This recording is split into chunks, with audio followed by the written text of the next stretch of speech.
వెంకటరెడ్డి గారు, ఇప్పుడు విజయసాయిరెడ్డి గారు బయటకు వచ్చేసిన తరువాత ఈ లిక్కర్ స్కామ్కి సంబంధించి కావచ్చు, లేకపోతే వైసీపీకి సంబంధించి కావచ్చు, ఏవైతే టీడీపీ ప్రభుత్వం ఒక డెసిషన్ తీసుకుందో, లేకపోతే ముందుకు కదిలించాలి ఈ విషయాన్ని అనుకుంటుందో, చాలా ఫాస్ట్గా మూవ్ అవుతున్నాయి. బ్యాక్ డోర్ నుంచి విజయసాయిరెడ్డి గారు ఏదో వాళ్ళకి చెవిలో రహస్యాలు చెబుతున్నారు అనేది ఒక ఆరోపణ. ఇది ఆరోపణ అని అంటారా మీరు? అలా చెప్పే అవకాశాలు లేకపోలేదు అంటారా? ఏమనిపిస్తుంది మీకు? ఒకటి ఇప్పుడు మీ ఇంట్లో నిజంగా సమావేశం జరిగింది అనుకుందాం. మీరే విజయసాయి రెడ్డి గారు అనుకుందాం. హా. అంటే మీ ఇంట్లో మీకేం తెలియకుండా జరిగిపోయిద్దా అంతా? మీ ఇంట్లో మీకేం తెలియకుండా జరిగిపోయిద్దా? ఏ విజయసాయి రెడ్డి ఏమన్నా అదేది చాక్లెట్ ఇస్తే కూడా చాక్లెట్ ఎట్లా తినాలో తెలియని చిన్నపిల్లాడా? మరి ఇదే విజయసాయి రెడ్డి గారు ఏ3గా ఉన్నాడు కదా లిక్కర్ కేసులో. మరి విజయసాయి రెడ్డి గారిని ఎందుకు ఇప్పుడు వరకు సిఐడి మరి విచారణ పిలిచి ఎందుకు అరెస్ట్ చేయలేదు ఇంతవరకు? ఆయన కనీసం బెయిల్ కూడా ఎందుకు వేయలేదు? మరి ఏ33గా ఉన్న వాళ్ళని అరెస్ట్ చేశారు కదా, మరి ఏ3గా ఉన్న వాళ్ళని లిక్కర్ కేసుకు సంబంధించి విచారణకి ఎందుకు పిలవలేదు? మరి లిక్కర్ కేసు సంబంధించినటువంటి దాంట్లో లిక్కర్ కేసు సంబంధించి అరెస్ట్ ఎందుకు చేయలేదు? మరి ఏ33ని ఎందుకు చేశారు? మరి అంటే ఇక్కడ ఏదో విజయసాయి రెడ్డి గారు మరి వాళ్ళకి అంటే వైఎస్ఆర్ కాంగ్రెస్ పార్టీ నుంచి వెళ్ళిపోయింది కూడా ఒక ప్లాన్ గానే వెళ్ళాడు, లేదు అంతకు ముందు కూడా ఒక 2 years నుంచి ఏమన్నా చంద్రబాబు నాయుడు గారితో కొంత సన్నిహితంగా కనపడిని, ఇవన్నీ చూసినప్పుడు కొంత అనుమానాలు వస్తాయి కదా. సో సాయి రెడ్డి ఇంకొకరు ఎవరు పోనండి, ఒకటి నేను క్లియర్ గా చెప్తున్నా, వైఎస్ఆర్ కాంగ్రెస్ పార్టీ వాళ్ళ మీద కేసులు పెట్టి వైఎస్ఆర్ కాంగ్రెస్ పార్టీ వాళ్ళ మీద కేసులు పెట్టి వేధించడం అనేది చంద్రబాబు నాయుడు గారికి ముందు నుంచి ఉన్న అలవాటే. సో మేము జగన్మోహన్ రెడ్డి గారు కాంగ్రెస్ పార్టీకి రాజీనామా చేసినప్పుడు కూడా ఇదే చంద్రబాబు నాయుడు గారు చిదంబరం దగ్గరికి వెళ్ళి చిదంబరం కాళ్ళు పట్టుకొని నేను మీకు పూర్తిగా సహకరిస్తా, జగన్మోహన్ రెడ్డి అనేటటువంటి వ్యక్తి ఉంటే మనకు చాలా ఇబ్బంది అని చెప్పి కాంగ్రెస్ పార్టీతో కొలీడ్ అయి మరి కేసులు పెట్టించారు, 16 నెలలు జైలుకు పంపించారు. ఏమన్నా అయిందా వైఎస్ఆర్ కాంగ్రెస్ పార్టీకి? ఇప్పుడు అదే కదా. ఇప్పుడు కూటమి ప్రభుత్వం అధికారంలోకి వచ్చి సంవత్సరం కావస్తోంది. ఈ సంవత్సరంలోనూ ఖచ్చితంగా జగన్మోహన్ రెడ్డి గారిని జైలుకు పంపించడమే ప్రధాన లక్ష్యంగా వాళ్ళు మొదటి నుంచి ఉన్నారు. రెడ్ బుక్ రాజ్యాంగం పేరిట కొంచెం కొంచెంగా ఒక్కొక్క మూమెంట్ ఇస్తుంది. ఈ రోజు కోసమే ఖచ్చితంగా జగన్మోహన్ రెడ్డి గారు లిక్కర్ కేసుకు సంబంధించి అరెస్టు కాక తప్పదు. ఇది ఏపీలో వినిపిస్తున్న మాట. మీరేం చెప్తారు? ఖచ్చితంగా జగన్మోహన్ రెడ్డి గారు మరొకసారి జైలుకి వెళ్లాల్సిందేనా? వాళ్ళు చెప్పాను కదా, వాళ్ళు జైలుకి పంపించాలనే కదా ఇట్లాంటి అన్ని తప్పుడు కేసులు పెడుతున్నారు. కానీ మేము న్యాయస్థానాల్లో ఖచ్చితంగా ఈ తప్పుడు కేసులు అనేది వీళ్ళు పెట్టిన తప్పుడు కేసుల మీద న్యాయస్థానాల్లోనే ఈ ప్రభుత్వానికి చంపపెట్టులాగా వచ్చేటాక ఖచ్చితంగా న్యాయపరంగా పోరాడతాం. సో జగన్మోహన్ రెడ్డి గారిని జైలుకి పంపిస్తే ఏమన్నా ఏదో అయిపోద్ది వైఎస్ఆర్ కాంగ్రెస్ పార్టీకి అంటే ఏదో అనగదొక్కేయచ్చు అని అనుకుంటే ఎట్లా? అది సాధ్యం కాదు. ఎందుకంటే జగన్మోహన్ రెడ్డి గారిని ఆల్రెడీ ఒకసారి 16 నెలలు పంపించి వచ్చారు. ఏమైంది? తర్వాత ప్రతిపక్ష నాయకుడు ముఖ్యమంత్రి అయ్యాడు కదా జగన్మోహన్ రెడ్డి గారు. సో అప్పటికి ఇంకా మాకు రాజకీయ అనుభవం కూడా చాలా తక్కువ. అప్పుడు ఇంకా పార్టీ కూడా ఇంకా పూర్తి స్థాయిలో స్ట్రెంత్ అని అవ్వాల.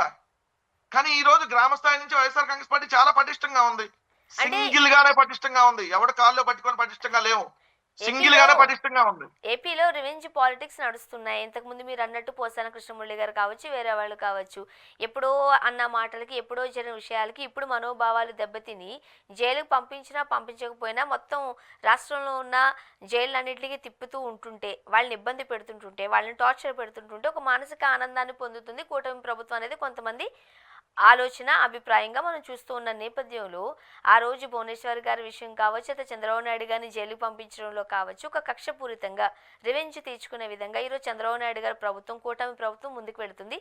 సో సెల్ఫ్ సాటిస్ఫాక్షన్ కోసం మరలా ఇంకొకసారి జగన్మోహన్ రెడ్డి గారిని జైలుకు పంపించాలి, అదే వాళ్ళ ప్రధాన టార్గెట్ అంటూ వార్తలు. ఇది నిజమంటారా?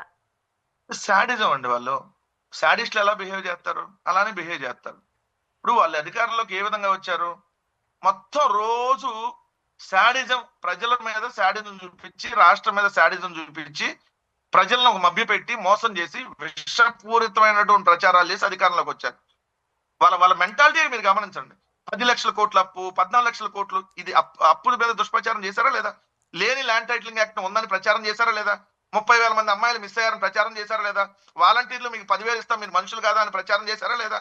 అడ్డమైనటువంటి ఏదైతే ఆరోపణలన్నీ చేశారా లేదా? ఇచ్చారా లేదా? కాదు కాదు, ఆ రోజు ఏదైతే ఒక దుష్ప్రచారం నడిచింది అని అంటున్నారో దాన్ని ఎదుర్కొనే సత్తా వైసీపీకి లేకపోయింది కదండి. అందుకోసమే కదా ఈ రోజు ప్రతిపక్ష హోదా కూడా దక్కించుకోలేక 11 సీట్లకే పరిమితమైంది. ఒకటి ఏందంటే ఇప్పుడు సువర్ణ గారు మంచివాళ్ళు కాదని ఓ 10 మంది చుట్టూతా చెప్పారనుకోండి. వాళ్ళని నమ్మే అవకాశం ఉంటది. కానీ కొన్ని రోజులు పోయినాక మీరేంటో తెలిసినాక చుట్టుపక్కల వాళ్ళు తెలుసుకుంటారు కదా! అరే! ఈళ్ళంతా తప్పుడు ప్రచారం చేశారురా అమ్మాయి మీద అని హ్మ్. అనుకుంటారు కదా! సేమ్ సిట్యుయేషన్ అంతే. రేపొద్దున గూడా ఇప్పుడు మా మీద దుష్ప్రచారం చేశారు. ఏది గుంపు కలిసి దుష్ప్రచారం చేసింది. 5, 6 రాజకీయ పార్టీలు. ఏపీలో ఉందో లేదో చచ్చిపోయినటువంటి ఆ కాంగ్రెస్ పార్టీ ఆ షర్మిలను పెట్టుకొని ఏదైతే మా మీద దుష్ప్రచారం, అదే విధంగా తెలుగుదేశం, జనసేన, బీజేపీ 2 పత్రికలు, 10 శాటిలైట్ ఛానెల్లు, ఒక 500 యూట్యూబ్ ఛానెల్లు, వందలాది ఫేస్‌బుక్ పేజీలు, ట్విట్టర్ అకౌంట్‌లు, ఇన్‌స్టాగ్రామ్ అకౌంట్‌లు ఇలా విపరీతంగా మా మీద దుష్ప్రచారం చేశారు. అది గాని చంద్రబాబు నాయుడు గారు, జగన్మోహన్ రెడ్డి మీకు 1,00,000 ఇచ్చాడా సంవత్సరానికి? నేను 2,00,000 ఇత్తా తమ్ముళ్ళు. ఒక్కళ్ళేనా పిల్లలు? మిగిలినోళ్ళు పిల్లలు కాదా? ఎంతమంది పిల్లలుంటే అంతమందికి ఇస్తా. ఇట్లా అడ్డగోలుగా చెప్పి అధికారంలోకొచ్చారు. ఈ 11 నెలల్లో ఒక్కటంటే ఒక్కటి వాళ్ళు నెరవేర్చినటువంటి దాఖలాలు లేవు. ఇప్పుడు ప్రజలకు ఆల్రెడీ అర్థమైంది కదా! అరే! జగన్మోహన్ రెడ్డి గారిని వదులుకొని తప్పు చేశామని చెప్పి. సో, అన్ని సార్లు వాళ్ళు చేసినటువంటి దుష్ప్రచారం వర్కౌట్ కాదు కదా! సో, ఒకసారి వర్కౌట్ అయింది. ప్రతిసారి వర్కౌట్ కాదు కదా! ఇప్పుడు జనం ఎవరు మంచోళ్ళు, ఎవరు చెడ్డోళ్ళు, ఎవరి మీద ఎవరు నిజంగా దుష్ప్రచారం చేశారు, ఎవరు ఎలాంటి వ్యక్తులు అనేది చంద్రబాబు నాయుడు గారిని, పవన్ కళ్యాణ్ చూసినాక చేదరించుకున్నటువంటి పరిస్థితి. మొహం మీద ఉమ్మేస్తున్నటువంటి పరిస్థితి ఈ రోజు ఉంది. అందుకనే కదా వాళ్ళు తప్పించుకొని హెలికాప్టర్‌లో తిరుగుతానంటున్నారు. కింద తిరగట్లా. తండ్రికి ఒక హెలికాప్టరు, కొడుక్కి ఒక హెలికాప్టరు, ఏదైతే దత్త కొడుకు ఇంకో హెలికాప్టరు. సో 3 హెలికాప్టర్లు కొనుక్కొని ఈరోజు తిరుగుతానంటాం దేనికి? దీనికే. హ్మ్. సో అన్ని విధాలా వాళ్ళు మా మీద చేసినటువంటి దుష్ప్రచారం వాళ్ళకి ఒకసారి కలిసొచ్చింది. ప్రతిసారి కలిసి రాదు కదా! మేము ప్రజాక్షేత్రంలో ప్రజలకు వాస్తవాలు చెప్పుకొని వెళ్తాం. సో ఈ కేసుల గురించి ఎట్టి పరిస్థితుల్లో కూడా ఇబ ఉనికేది, బెనికేదో, తొనికేదో అట్లాంటివి ఏముండవు. కేసులు ఒకటి కాతే 100 పెట్టుకోండి. సో ఫైనల్‌గా ఏం ఏం చేస్తారు? చెప్తారు? మహా అయితే జైలుకి పంపిస్తారు అంతే కదా! ఇప్పుడు జగన్మోహన్ రెడ్డి గారికి ఈ లిక్కర్ స్కామ్ అనేది మెడకు ఒక ఉచ్చులా బిగుసుకునే అవకాశం ఉందా లేదా? ఏది ఏమైనా అది కక్షపూరితంగా చేస్తున్నారా? నిజంగా చేస్తున్నారా? ఏది ఏమైనా జగన్మోహన్ రెడ్డి గారు మరొకసారి జైలుకి వెళ్ళే పరిస్థితులు ఉన్నాయి అంటారా? జగన్మోహన్ రెడ్డి గారిని జైలుకు పంపించాలనేది వీళ్ళ ఆలోచన. ఇది క్లియర్. హ్మ్. తర్వాత బెయిల్ వస్తది. సక్సెస్ ఒక అవుతారా అయితే? నెలలో రాకపోతే 2 నెలల్లో బెయిల్ వస్తది. ఎక్కడికి పోతది? ఈ రోజు కూటమి ప్రభుత్వం ఏదైతే అనుకుంటుందో జగన్మోహన్ రెడ్డి గారిని జైలుకి పంపించడం అందరూ సక్సెస్ అవుతారు అని చెబుతున్నారు మీరు. ఇప్పుడు ఒకటే మేడం వాళ్ళు రకరకాలుగా ఇంతమందిని పంపించినప్పుడు జగన్ గారిని ఎందుకు పంపించరు? హ్మ్. వాళ్ళ పనే అది కదా! అరే మీరు పని చేయండిరా అంటే నేను పని చేయం. కేసులు పెడతాం. పోలీసుల్ని అనేక సార్లు హైకోర్టు మందలించింది. మీకేం పని లేదా? తప్పుడు కేసులు పెట్టడం, అరెస్టులు చేయడం తప్ప కనీసం విచారణ చేయాలన్న ఇంగిత జ్ఞానం కూడా లేదా అని కోర్టు మందలించింది. అయినా నో చేంజ్ కొంతమంది పోలీసుల్లో.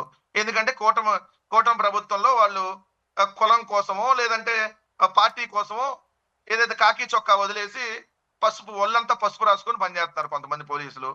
సో తప్పుడు కేసులు పెట్టి ఏం చేస్తారు పెడితే? ఏమన్నా చేస్తారండి? కేసు పెడితే అరెస్ట్ చేస్తారు అంతే కదా! అరెస్ట్ చేస్తే రిమాండ్‌కి ఏస్తారు. రిమాండ్‌కి ఏసినా కొన్ని రోజులకు బెయిల్ వస్తది కదా! తర్వాత ఈ తెలుగుదేశం, ఈ కూటమి వల్ల ఖచ్చితంగా వీళ్ళ ప్రభుత్వం గుడ్డలోడదీస్తాం ఖచ్చితంగా. వీళ్ళు చేస్తున్నటువంటి అన్యాయాల్ని రోడ్డు మీదకెళ్ళి ప్రజలను వెంటేసుకొని పోరాడతాం. వీళ్ళు చేస్తున్నటువంటి దమనకాండని నిలదీస్తాం. ఇళ్ళకొస్తే ఆడాలి చీపుర్లు పట్టుకొని తన్నే రోజులు దగ్గరలో ఉన్నాయి. ప్రభుత్వ అధికారులు రేపొద్దున తిరగబడతారు చూడండి. ఇదే ఐఏఎస్‌ల మీద, ఐపీఎస్‌ల మీద, ఇదే ప్రభుత్వ అధికారుల మీద వీళ్ళు పెడుతున్నటువంటి తప్పుడు కేసులకి ఇదే ప్రభుత్వ అధికారులు వీళ్ళని చెంప చెల్లుమనేలాగా కొట్టే రోజులు దగ్గరలో ఉన్నాయి. కొడతారు, డైరెక్ట్ గానే కొట్టే రోజుల దగ్గరలో ఉన్నాయి. అంత దాకా వీళ్ళు తెచ్చుకోవడం కోసమే ఈ రకమైనటువంటి పిచ్చి వేషాలు వేస్తా ఉన్నారు. ఉత్తర కొరియాలో కిమ్ అనే అతను ఒక అతను ఉంటాడు. ఆ కిమ్ కంటే దారుణంగా నారా లోకేష్, చంద్రబాబు నాయుడు గారు తయారయ్యారనేది ఇక్కడ కనపడతా ఉంది. చూద్దామండి. అంతకంటే దారుణమైనటువంటి ప్రభుత్వం ఇక్కడ నడుస్తా ఉంది. చూద్దాం ఏం జరగబోతుందో. Thank you so much Venkatareddy గారు.